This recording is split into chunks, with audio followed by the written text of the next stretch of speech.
उनको आप लोग आज तक अभी तक सुने नहीं होंगे। ठीक है। एक जगह झांसी में बहुत भीड़ थी, करीब 300-400 आदमी थे। और हो क्या रहा था, एक कीर्तन करवा रहे थे, जय रघुनंदन कांचनी कांदन देवकी नंदन तुम शरणम। जय रघुनाथनि कांचनि कांदन देवकी नंदन तुम शरणम। जय रघुनंदन कांचनि कांदन देवकी नंदन तुम शरणम। जय रघुनाथनि कांचनि कांदन देवकी नंदन तुम शरणम। जय रघुनंदन कांचनि कांदन देवकी नंदन तुम शरणम। जय रघुनाथनि कांचनि कांदन देवकी नंदन तुम शरणम। तो सभी लोग तो कहे, लेकिन उसमें एक माता जी बैठी रहे वो ना कहे। हम उनको देखे, वो हर बात में आगे रहती थी, लेकिन इस कीर्तन में वो ना बोले। तो हमने कहा माता जी तुम क्यों नहीं बोलती हो? अब वो बेचारों क्यों ना बोले, कोई बताएगा क्यों नहीं बोलती थी? नहीं बोला। उनके पति का नाम था देवकी नंदन। अब वो बेचारी बड़ी संकोच में थी, वो बोल ना पाए। जब हमने कहा तुम भी बोलो, तो वो क्या बोलने लगी। उनके बगल उनके जेठ की बिटिया बैठी थी, उनके बगल उनकी जेठ की लड़की बैठी थी, तो उसका नाम था चंपा। तो उन्होंने क्या बोलना शुरू किया, जय रघुनंदन कांचनि कांदन चंपा की चाचा तुम शरणम। जय रघुनाथनि कांचनि कांदन चंपा की चाचा तुम शरणम।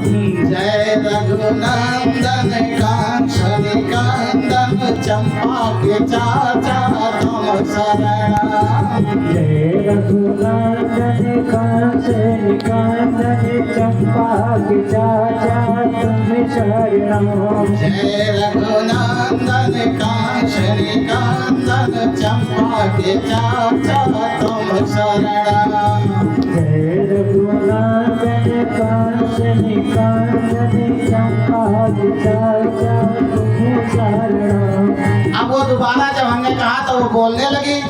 तो हमने कहा पहले तुम क्यों नहीं बोलती थी, अब क्यों बोलने लगी, क्या जप रही थी बताओ। अच्छा, सब लोग हंसने लगे, सब जानते थे इनके पति का नाम था देवकी नंदन। तो सब हंसने, हम कहा बताना पड़ेगा। तो उन्होंने बताया, कहा गुरु जी हमारे पति का नाम यही था। तो हमने क्या कहा कि चलो हम चंपा के चाचा के शरणम हो जाएं। तो हमने कहा तुम तो बहुत अच्छा किया।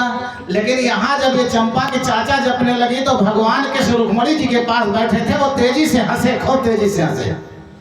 कहीं प्रभु आप क्यों हंस रहे हो? कहीं आज मेरा नाम दुनिया में एक नया नाम रखा गया है, मैं जा रहा हूँ उस भक्त को दर्शन देने, और साथ में कथा भी सुनेंगे। रुक्मणी जी कहीं हम भी चलेंगे। अब वहां से प्रभु और रुक्मणी जी चल दिए। कहाँ चले आए? कथा सुनने आ रहे हैं दोनों लोग। अब रुक्मणी जी तो इसलिए चल दी माता जी कि चलते हैं, प्रभु का नया कौन सा नाम है हम भी सुन लें। जैसे हमने कहा कि कोई बता दे नाम तो हम इनाम दे देंगे, तो हर आदमी सोचने लगा हम जानते होते तो अभी नाम ले लेते, लेकिन कोई नहीं जानता। ऐसे माता जी भी सोची आज प्रभु का कौन सा ऐसा नाम दुनिया जो कोई नहीं जानता है। अब वहां से जब प्रभु जी और माता जी आकर के देख रहे हैं, तो वहां चल रहा है, जय रघुनंदन कांचनि कांदन चंपा के चाचा तुम शरणम। जय रघुनाथनि कांचनि कांदन चंपा के चाचा तुम शरणम। जय रघुनंदन कांचनि कांदन चंपा के चाचा तुम शरणम। जय रघुनाथनि कांचनि कांदन चंपा के चाचा तुम शरणम। जय रघुनंदन कांचनि कांदन चंपा के चाचा तुम शरणम। जय रघुनाथनि कांचनि कांदन चंपा के चाचा तुम शरणम। अब जब माता जी और प्रभु दोनों लोग सुने, तो माता जी हंसने लगी, कही धन्य हो देवी, धन्य हो देवी, तुम तो हमसे भी महान हो। अब वो कहा किस बात पर कही? वो सब कीर्तन में क्या जप रही, चंपा के चाचा तुम शरणम, कि हे हमारे पति देव जी हम तुम्हारे शरण में ही रहेंगे। वह अपने पति के शरण में आ गई तो उसका दर्शन करने भगवान माता जी के साथ आए। संसार में पत्नी वही है जो अपने पति के पग पग पर आदेश का पालन करे। ये कथा सुनने से कोई पत्नी नहीं बन जाएगा, ये कीर्तन गाने से कोई पत्नी नहीं बन जाएगा। ये तो संसार में जो कुछ आप लोग कर रहे हैं अपने सुख शांति के लिए कर रहे हैं, मैं इसकी निंदा नहीं कर रहा हूँ। लेकिन अगर आप लोग केवल अपने पति के आदेश का पालन करने लगे, अच्छा बताएं इसमें से कितने लोग अपने पति का पांव छू करके आती हैं? अब बताओ, गजब हो गया। क्योंकि पहले दिन मैं ये कहता हूँ कि सभी लोग अपने से बड़ों का, अपने से पति का, सास ससुर का, बच्चे बच्चियां, माँ बाप का पांव छू करके तभी यज्ञ में आए। लेकिन जब अपने पति का पांव नहीं छू सकती हैं, अपने बाप का, माँ बाप का कोई पांव नहीं छू सकता, अपने बड़ों का आशीर्वाद नहीं ले सकता है, तो इस कथा सुनने से क्या फायदा होगा? कोई लाभ है? वाले मास्टर साहब सही से बता दें, मास्टर नया है इनका आए हैं, आए होते तो आप इस बोल न दो नहीं, झगड़ा करना अलग बात है, लेकिन पति के आदेश का पालन करना अलग बात है। आजकल की पत्नी जो पति से हमेशा रहे तनी तनी और खर्च करा दे उसके पाकट की सारी मनी, इसे पत्नी नहीं कहा जाता है। ये तो जिंदगी को नर्क हो जाता है, किसका? दोनों का। एक व्यक्ति पहुंचा कबीर साहब के पास, कहा प्रभु ये बताओ शादी कर ले या सन्यासी बन जाए? कबीर साहब हंसे बहुत देर से। कितने बजे पहुंचा? 12 बजे दिन में। कबीर साहब ने अपने पत्नी का आवाज लगाया, कहा सुनो कहीं जल्दी लालटेन जला कर लाओ। अब वो बेचारी टिक्कर बना रही थी, तावे पर टिक्कर पड़ा रह गया, दौड़ करके लालटेन जला करके रख दी। स्वामी जी लीजिए। कितने बजे? दोपहर 12 बजे। अब फिर गए टिक्कर बनाने लगी। अब वो बैठा है, कहा महाराज जी हमने पूछा है कि शादी कर ले कि सन्यासी बन जाए। कबीर साहब के अभी नहीं समझ में आया, कहीं नहीं, कहीं सुनो। पत्नी से फिर आवाज लगाया, कहीं क्या है?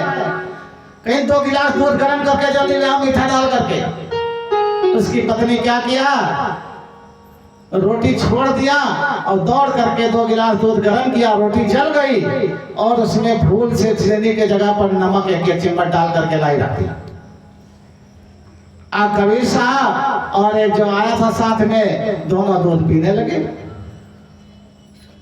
तो दूध में नमक पड़ जाए तो पी जाएगा, लेकिन कबीर साहब इतना प्यार से पी रहे हैं, लग रहा है कि वहां से देवलोक से अमृत आ गया, और दनादन पीते चले जा रहे हैं। और जो बगल में आया था प्रश्न करने, अरे कहा स्वामी जी दूध में नमक पड़ा, आप कैसे पी रहे हो? अभी भी तो बात समझ में नहीं आते हैं। राम राम, अब क्या करें? ठीक है बैठो। तो एक महात्मा जी ऊपर रहते थे, 80 वर्ष के बुढ़े थे। कहीं बाबा जी कहीं नीचे आओ, तो बाबा जी आ गए नीचे। कहीं का नाम है? कहीं रामदास। कहीं जाओ, चला गए। जैसे पहुंचे कहीं बाबा जी धरती नीचे आओ, तो फिर आए। कहीं कई साल उम्र है, कहीं 80 साल। कहीं जाओ, फिर जैसे पहुंचे तो कहीं महात्मा जी नीचे आओ, तो फिर आए। कहीं तुम्हारा शादी विवाह हुआ है, कहीं ना, कहीं जाओ।